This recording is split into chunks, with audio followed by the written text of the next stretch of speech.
ലാസ്റ്റത്തെ വീഡിയോയിൽ സസ്പെൻസ് ഇതായിരുന്നു കേട്ടോ. നെല്ലിക്ക അരിഞ്ഞതിന് ശേഷമാണ് കയ്യിൽ മൊത്തം കറയായ കാര്യം മനസ്സിലായത്.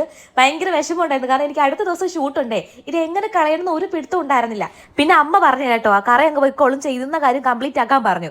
പിന്നെ ഞാൻ അതിനകത്ത് കുറച്ച് ഉപ്പും കൂടി ഇട്ടിട്ട് നന്നായിട്ടൊന്ന് വരട്ടിയതിന് ശേഷമാണ്, വരട്ടി മീൻസ് ഇളക്കിയതിന് ശേഷമാണ് ഞാനത് ജ്യൂസ് അടിച്ചത്. പിന്നെ അതിനകത്ത് കുറച്ച് ജിഞ്ചറും കൂടി ഇട്ടിട്ടുണ്ട് കേട്ടോ. അപ്പോൾ ഇതിൽ നന്നായിട്ടൊന്ന് അരച്ച് നല്ല ജ്യൂസ് ആക്കിയതിന് ശേഷം അത് ഞാൻ സെപ്പറേറ്റ് ഒന്ന് അരിച്ചെടുത്തു കേട്ടോ. അതിനകത്ത് തരിതരികളുണ്ടായിരുന്നു. അപ്പോൾ ഇതൊക്കെ കുറച്ച് ടാസ്ക്കുള്ള കാര്യമാണ്. നമുക്ക് പെമ്പിള്ളേർക്ക്, നോർമൽ അമ്മമാർക്ക് ഇതൊക്കെ ഭയങ്കര എളുപ്പമാണ് കേട്ടോ. എന്നിട്ട് ഇതാ നമ്മൾ ഇങ്ങനത്തെ കുപ്പിയിൽ വാങ്ങിച്ച് സ്റ്റോർ ചെയ്ത് വെക്കുക. ഞാൻ ഒരാഴ്ചത്തേക്കാണ് ഞാൻ സ്റ്റോർ ചെയ്ത് വെച്ചിരിക്കുന്നത്. ഇത് നമുക്ക് രാവിലെയോ വൈകുന്നേരം എപ്പോൾ വേണമെങ്കിലും കഴിക്കാം. ഒരു ദിവസം ഒരു കുപ്പി കുടിച്ചാൽ മതി. 3 മാസം കറക്റ്റായിട്ട് എടുക്കണമെന്നാണ് ഞാൻ ഈ വീഡിയോ കണ്ടത്.